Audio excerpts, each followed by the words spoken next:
What is up, you guys? It's Duke, and I'm here to bring you Bleach Chapter 659 review. So, this chapter of Bleach, from here are the key points of this chapter of Bleach.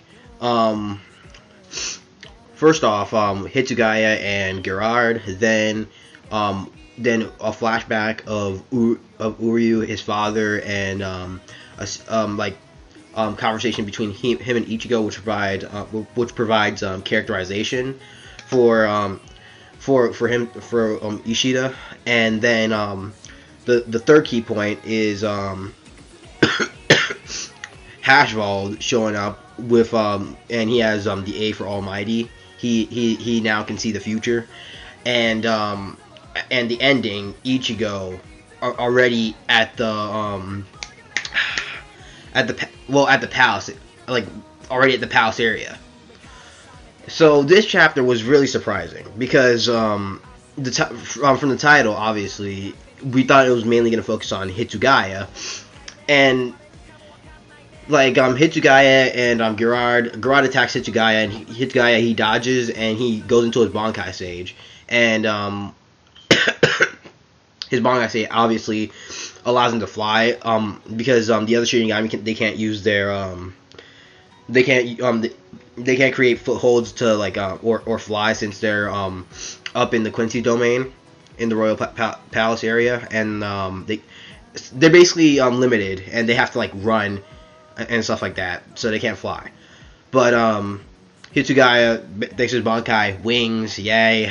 But anywho, you see Hitsugiya freezes the upper half of Gerard's body, and then you see freaking Momo, and she's like Shiro, and then she's holding Shinji too.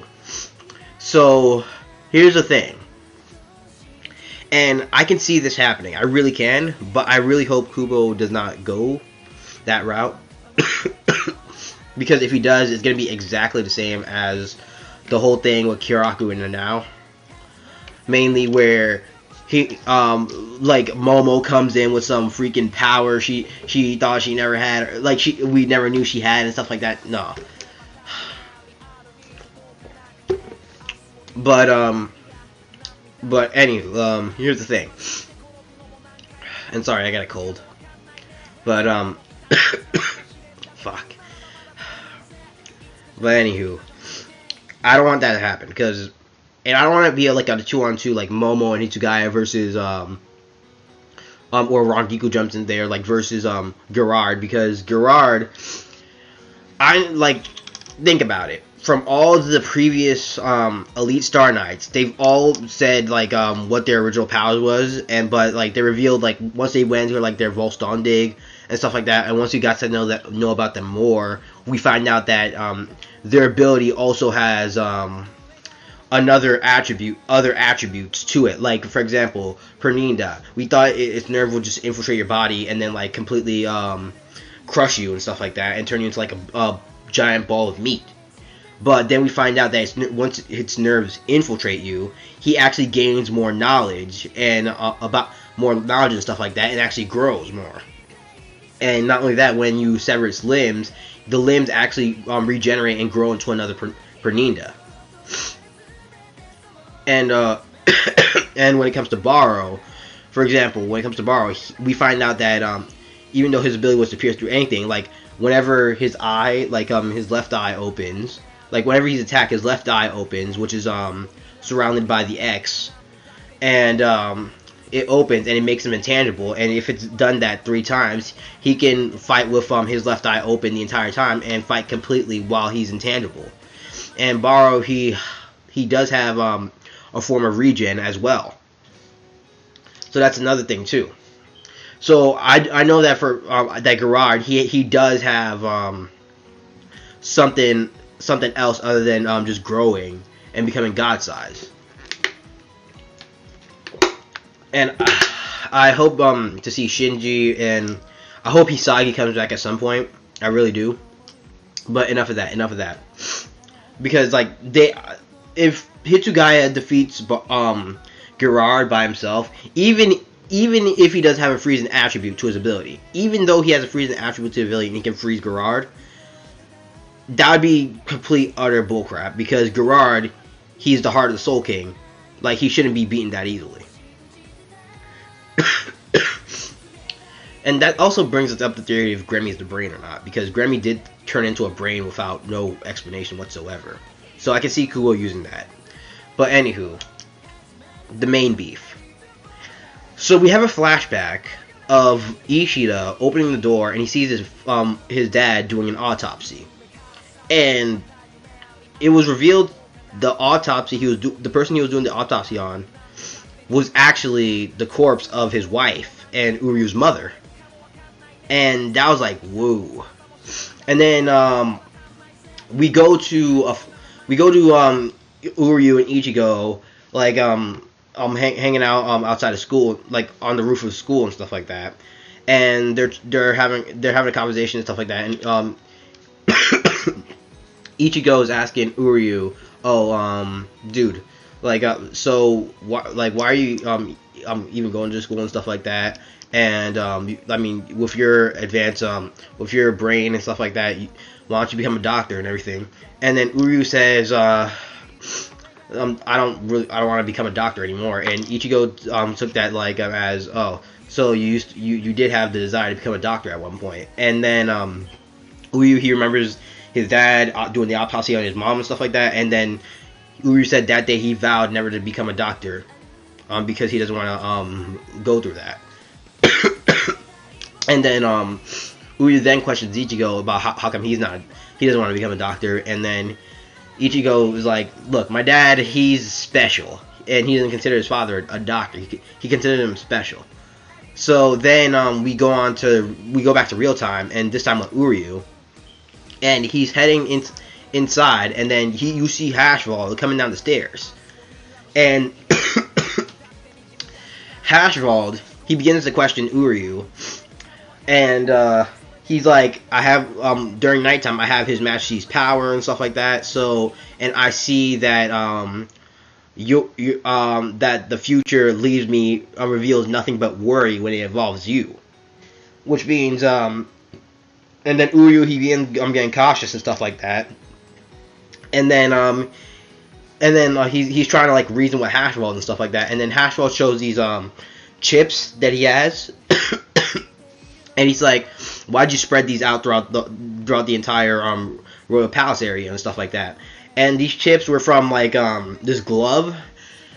And I remember reading. I don't remember it too well, but I remember it saying that that the glove, it could disperse reishi and stuff like that. So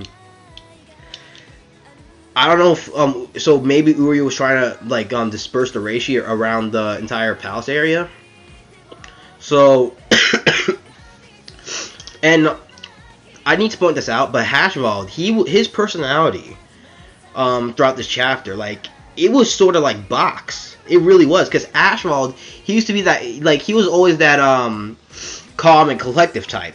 But I've noticed, like, recently that Hashvald, he's just been getting, like, he's been acting more and more like Bach. Like the smile on his face, it really reminded me of Yuha Bach. It really did. So yeah, I don't know if Hashvald like inherit like Yuha's personality trait, but now that I think about it, I did remember Hashvald like when Basby and the Basby, Gazelle and Lampert arrived. He had like this smile on his face. Like he had the exact same smile on his face. So yeah, I don't know what's going on with Hashvald. I really don't. So Hashvald then attacks Uryu, and then he knocks him outside the palace, and then from the debris, Uryu then turns to his left, and he sees Ichigo. And then and so you can assume that since Hashvald he can see the future and stuff like that, he knew Ichigo was already there. So you can assume that Hashvald is now going to test Uryu for, I guess, his loyalty and stuff like that, because he does suspect Uryu of betrayal and stuff like that, especially after he found the chips spread throughout the no, it's not called the Vander Reach, but fuck, I forgot what it's called. The Wonderites or something like that. The Wonderouths. Sorry guys, sorry. But anywho, So I can see that happening. Hashwell testing Uryu's loyalty to the whole to the whole fucking shit, to Yuha. So yeah, and he may have to fight Ichigo. But anywho, overall, I thought the chapter, it was good. It was a good chapter. It really was good. But because it did progress the story like a lot actually. Because I didn't expect Ichigo to be already at Uryu and Hashwald. I didn't expect that to happen just yet. I really didn't. And it kind of gets me. It kind of has me scared because I do want to see the garage, the thing going on with Garage, since he's the heart of the Soul King. And I also want to know more. Also want to see the fight with Askin versus Yoruichi and Yushiro, because that actually did start off pretty good. So I hope Kuo doesn't off screen them. I really don't. I really hope Kuo doesn't off screen them, since these are the final two enemies. Well, possibly, because Harry Bell, she's still, I don't know if she's still locked up in the cage and stuff like that. She could have been turned into a Quincy Aronker. And now that I think about it, I haven't seen any of the Royal Guards.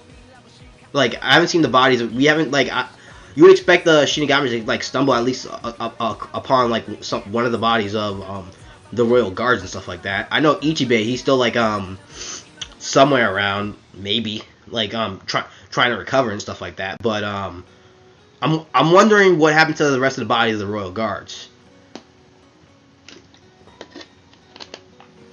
But anywho, overall the chapter, it was a good chapter. I really hope Kubo doesn't off-screen the other battles. But I hope but at the same time, I do hope he focused on Ichigo more, because he just had, like, last year up until now, he really hasn't been focusing on Ichigo, and Ichigo's the main character. So maybe this will actually help with Ichigo's character development big time. The whole situation with him, Uryu, and stuff like that right now. This should help with his character development big time. So yeah, I'm done. Tell me you guys thought about the chapter. Like the video, comment, and subscribe. I'm Duke, and have a good day.